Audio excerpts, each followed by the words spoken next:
ஓம்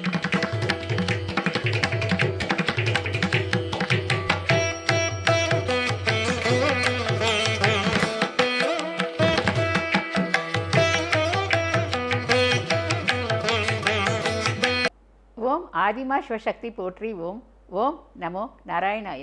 அனைவருக்கும் வணக்கம்ங்க.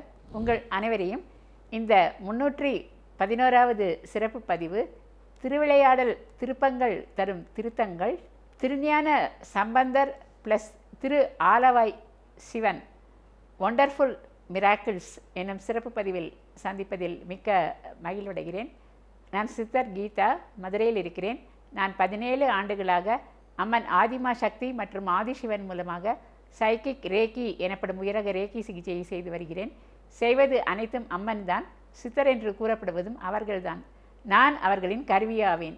எவ்வாறு செய்து வருகிறேன் என்பதை அறிமுக விளக்கம் என்ற குறு வீடியோ மற்றும் ஆரம்பகால பதிவுகளில் நீங்கள் பார்த்து தெரிந்து கொள்ளலாம். மேலும் சகோதரர் திரு BK சரவணகுமார் அவர்களது சேனலில் என்னுடன் நிகழ்த்திய நேர்காணலிலும் இவை குறித்து தெளிவாக எடுத்துரைத்துள்ளேன். அதன் லிங்கானது டிஸ்கிரிப்ஷனில் உள்ளது. தேவைப்படுவோர் அதனையும் பார்த்து தெரிந்து கொள்ளலாம். குமுதம் பக்தி மற்றும் ஆன்மீகம் இதழ்களில் குணப்படுத்திய வியாதிகள் மற்றும் சைக்கிக் ரேக்கி பற்றிய விவரங்கள் விளம்பரங்களில் தொடர்ந்து வந்து கொண்டுள்ளன. இப்போது நாம் பதிவுக்குள் செல்வோம். திரு ஆலவாய் என்பது மதுரையை குறிக்கும். இங்கு 34வது மற்றும் 35வது திருவிளையாடல்கள் நிகழ்த்த உறுதுணையாக இருந்தவர் சைவ சமய குரவர் திருஞான சம்பந்தர். மதுரையில் சித்திரை திருவிழா 19ஆம் தேதி மீனாட்சி திருக்கோவிலில் கொடியேற்றத்துடன் துவக்கம். ஏப்ரல் 28ஆம் தேதி மீனாட்சி திருக்கல்யாணம். மே 1ஆம் தேதி அழகர் வைகை ஆற்றில் இறங்குதல் போன்ற மிக விசேடமான வைபவங்கள் நடைபெற இருக்கின்றன. மதுரை அம்பதியின் பெருமைகளை முதலில் அறிந்து கொண்டு பின்னர் திருவிளையாடல்களை பார்ப்போம்.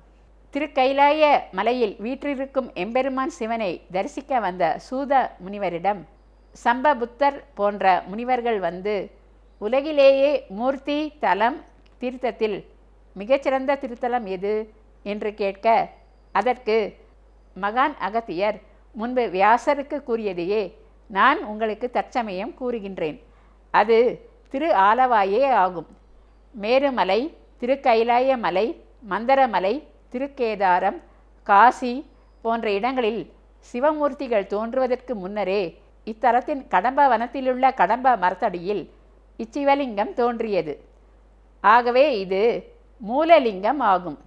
இச்சொக்கலிங்கத்தை தரிசிப்பவர்களின் பாவங்கள் நெருப்பில் பட்ட பஞ்சு போல் அழியும்.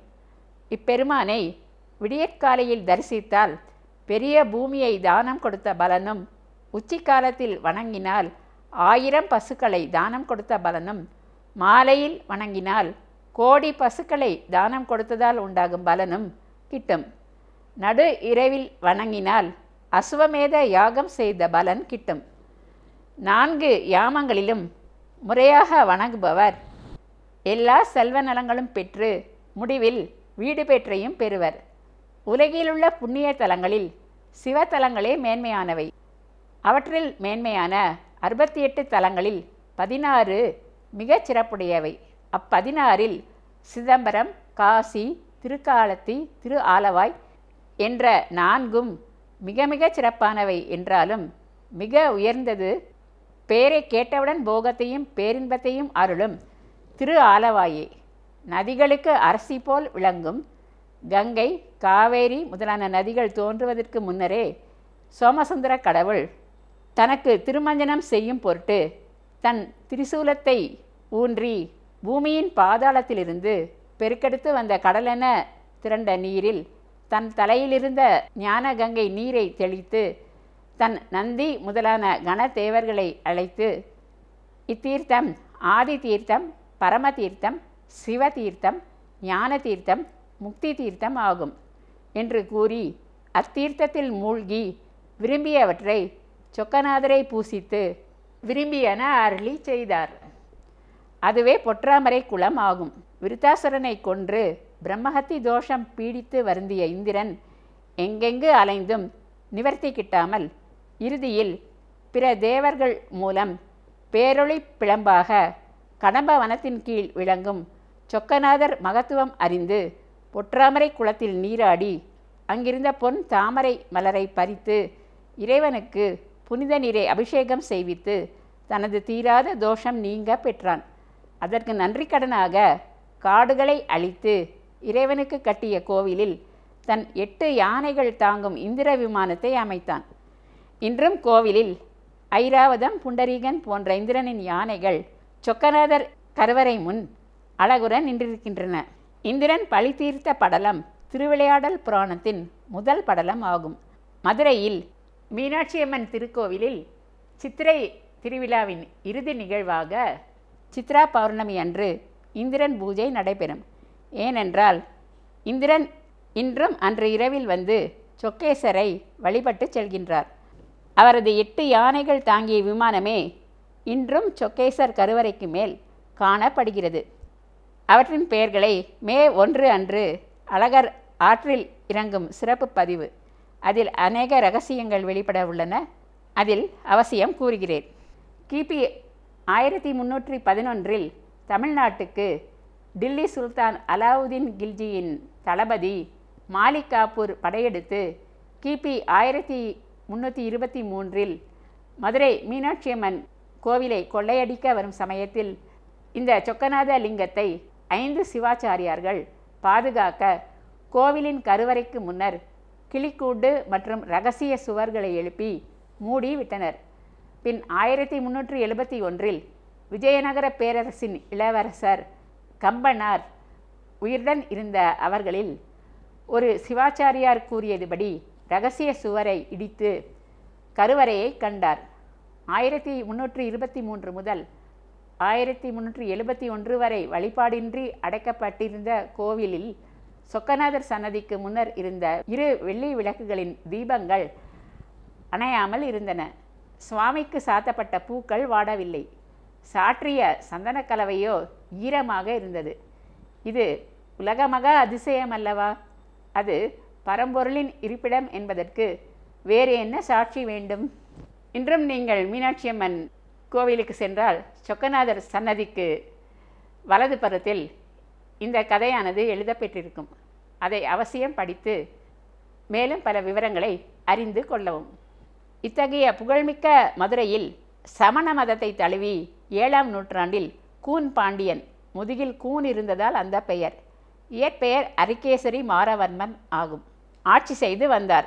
மக்களும் அவ்வாறே பின்பற்ற அங்கு இருந்த 8000 முக்கிய சமண துறவிகள் நிர்பந்தப்படுத்தினர். தங்கள் விதியை நொந்து மக்களும் அவ்வாறே செய்தனர். இல்லாவிட்டால் சிரச்சேதம் உறுதி என்பதால். கூன்பாண்டியன் மணந்த நங்கையோ சோழ நாட்டின் அரச பரம்பரையைச் சேர்ந்த மங்கையர்க்கரசி என்னும் திருநாமம் கொண்ட மங்கையர் திலகம் ஆவார். இவரே 63 நாயன்மார்களுள் ஒருவராகும் அளவுக்கு தொண்டு செய்த மகா சிவபக்தை ஆவார். அவ்வாறு என்ன செய்தார்? சமண சமயத்தை பின்பற்றி நெறி தவறி ஆட்சி செய்த மன்னனை திருத்த சிறந்த சிவபக்தரான மந்திரி குலச்சிறையாருடன் ஆலோசனை செய்து சைவத்தை சோழ நாட்டில் மீட்டெடுத்து சமணர்களை வாதுக்களில் வென்று புரட்சிகள் செய்து கொண்டிருந்த சைவ சமய குறவர்களுள் ஒருவரான திருஞான சம்பந்தரை ஓலை கொடுத்து மதுரையம்பதிக்கு வரச் செய்தார். பாண்டியர் அரண்மனைக்கு வரும் முன்னர் பூஜைகள் இல்லாமல் நலிவடைந்திருந்த சொக்கநாதர் கோவிலுக்கு சென்ற திருஞான சம்பந்தர், மதுரையை அன்னை மீனாட்சியுடன் அரசாண்டு கோலோச்சிய பெருமானே, ஊருக்கா இந்த கதி? இந்த சமணர்களோடு வாது செய்து வெற்றி பெற்று மீண்டும் இங்கு சைவ நன்னறி தலைத்தோங்க அருள் புரிவீராக என்று மனமுருக வேண்டி பின் தன் அடியார்களுடன் வாகீசர் மடத்தில் வந்து தங்கினார். 16 வயதிலேயே திருவாவடுதுறைக்கு அருகிலுள்ள ஆச்சாள்புரத்தில் மனப்புரிந்த கையோடு நேரடியாக கைலைக்கு சென்றவர் திருஞான சம்பந்தர். இங்கு வருகையில் அவர் 12 வயது பிராயத்தினரான சிறுவனே. சீர்காழியில் பார்வதி அன்னையின் ஞானப்பால் உண்டு 2 வயதிலேயே முழு ஞானமும் அடையப்பெற்ற அவர் அருமை தெரியாத 8000 சமண துறவிகளும் ஆபிச்சார வேள்வி செய்து அக்னி தேவரை அழைத்து, நீ எங்கள் பகைவனின் இருப்பிடத்தை அழித்து அவரை மாய்ப்பாயாக என்று ஆணையிட்டனர். அக்னி தேவரோ திருஞான சம்பந்தரை நெருங்கக்கூட முடியாது தவித்து நின்றார். உடனே சமணர்கள் தாங்களே சென்று அவர் மடத்தில் தீ மூட்டினார்கள். அது கண்டு மனம் வருந்திய திருஞான சம்பந்தர் அந்த தீயிடம், நீ சமணர்களின் பொய்மொழிகளை நம்பி இறைவழியை கைவிட்ட கூன் பாண்டியனை சென்று பற்றுக என்று ஆணையிட்டார். உடனே அது கொடிய வெப்பு நோயாக மாறி கூன் பாண்டியனை தாக்கியது. உடலெங்கும் அனல்பட்ட காயம் போல் துடிதுடிக்க வைத்தது. அதை பொறுக்க இயலாத மன்னன் அலறி துடித்தான். சமண துறவிகளோ திடீரென வந்த அந்த நோயை தீர்க்க வழியறியாது திகைத்தனர். அதுதான் சமயம் என்று உணர்ந்த அரசி மங்கையர்க்கரசி, இந்த கொடிய நோயானது இங்கு வந்துள்ள சிவனடியார் திருஞான சம்பந்தரால் மட்டுமே தீர்க்கக்கூடியது, வேறு எந்த மருத்துவமும் உதவாது என்று உறுதிபட கூறினார். உடனே மந்திரி குலச்சிறையார், மன்னர் மன்னா, தங்கள் நோய் தீர இது ஒன்றே வழி, தயை கூர்ந்து அவரை அலையுங்கள் என்று வேண்டினார். எப்படியாவது இந்த துன்பம் நீங்கினால் போதும் என்று கதறிய மன்னனும் திருஞான சம்பந்தரை சகல மரியாதைகளோடும் அழைத்து வர ஆணையிட்டான். அதை சமண துறவிகள் ஆட்சேபிக்க, சரி, என் உடலின் வலது பாக நோயை இவரும் இடது பாக நோயை நீங்களும் சரி செய்ய முயலுங்கள், உண்மை யார் பக்கமோ அவரே வெல்வார் என்று கூற வந்த திருஞான சம்பந்தர் தன் பையில் இருந்த திருநீரை எடுத்தார்.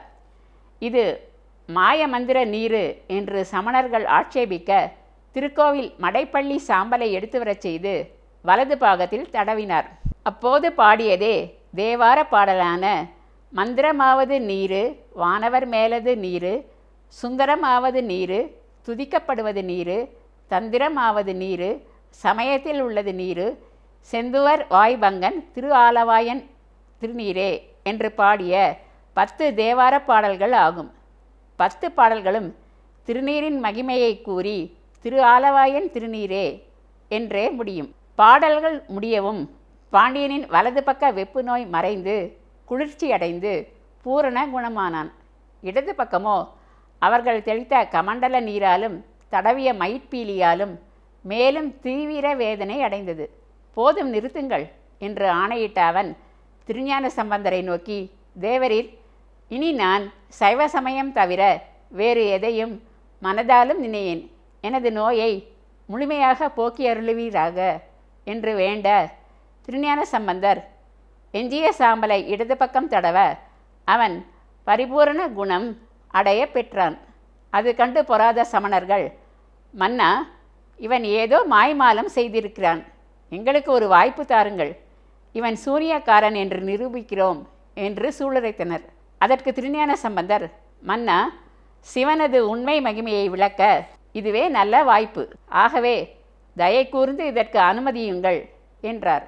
மன்னனும் உடனே, சரி துறவிகளே, நீங்கள் கூறியது போல் அனல்வாதம் புனல்வாதம் நடத்த அனுமதி தருகிறேன்.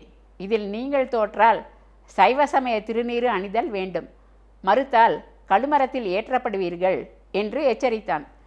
அதற்கு சம்மதித்த சமணர்கள் மறுநாள் திருஞான சம்பந்தரிடம், சிறுவனே, எங்கள் மந்திரத்தை ஒரு பனையேட்டில் எழுதுகிறோம், நீயும் ஒன்றில் எழுது, அதை தீயில் இட எது வேகாதோ அந்த பக்கமே வென்றது என அவரும் அவ்வாறே செய்தார்.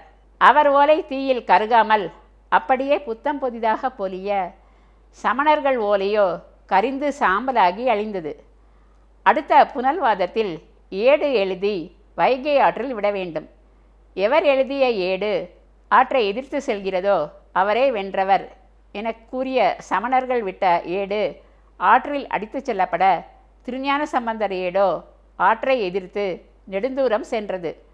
அதை பின்தொடர்ந்த மந்திரி குலச்சிறையார் அது ஒதுங்கிய இடத்தில் ஒரு மாபெரும் சிவன் கோவிலை கட்டினார். அதுவே வைகை ஆற்றங்கரையில் உள்ள ஏழ்வார்குழலி திரு ஏடகநாதர் கோவில் ஆகும். அது தேவார பாடல் பெற்ற திருத்தலமும் ஆகும்.